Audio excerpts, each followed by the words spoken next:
Today we're going to do a camera comparison between a Galaxy S25 Ultra versus the Xiaomi 15 Ultra.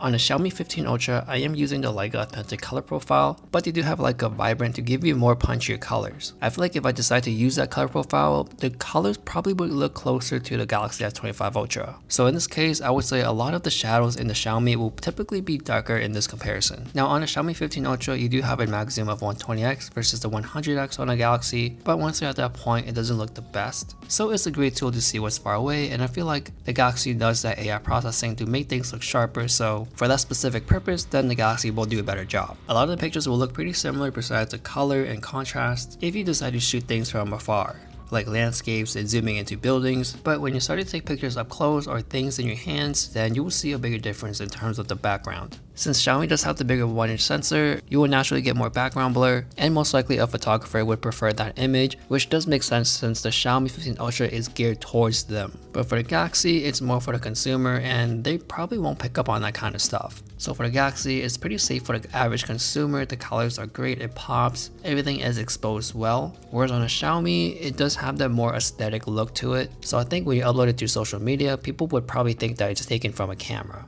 I feel like that is the difference there, right? Like the Galaxy, once you upload it, since it has a lot of punchier colors, it does look great and it does have people's eyes looking at it. But you would still think that it's from a cell phone. But on the Xiaomi 15 Ultra, even though it is taken from a cell phone, you don't really think that. To me, I feel like when I look at the pictures, it's just coming from a camera. And if you don't want that, you can always switch to like a vibrant, which gives you more of a cell phone image look. Now moving on to portrait mode, on a Galaxy, it does give you more of a natural look. So it is pretty safe and exposed well, and most people wouldn't have a problem with it. And on a Xiaomi, the human subject would most likely stick out more. I feel like the skin tone do have a bit more pop, especially with the lips. And also what catches my attention the most is the highlights. It's just a bit brighter. Whereas on the Samsung, the highlights are kind of rolled off softly on the skin. And for the cutout, they both do a good job around my glasses and ears. And the last thing to point out is right from the start, the background blur is a lot more dense on a Galaxy, but of course you can always change it on both phones.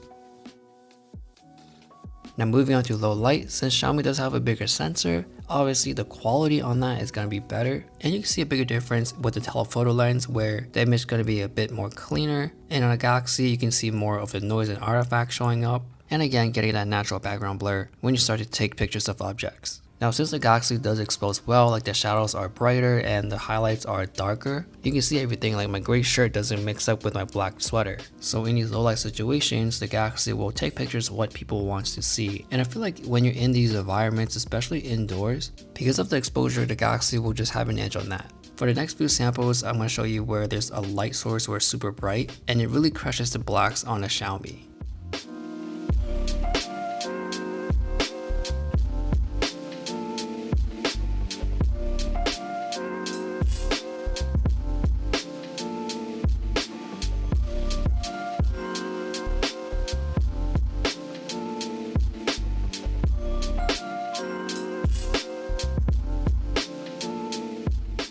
Now when you're outdoors where there's a lot of street lights and lights from cars and buildings, the exposure seems to be pretty close to each other, but on the Xiaomi, again, the shadows are just a bit darker. But besides the 1-inch sensor, when you start to use the telephoto lens and zooming in into specific things, having that denser background blur on the Xiaomi just makes the image look a lot better. Now with this shot here, the colors on the Galaxy definitely is closer to the eye, where the pink is actually very pink on the doors, whereas on a Xiaomi, it kind of like balances out and make it look like it's white.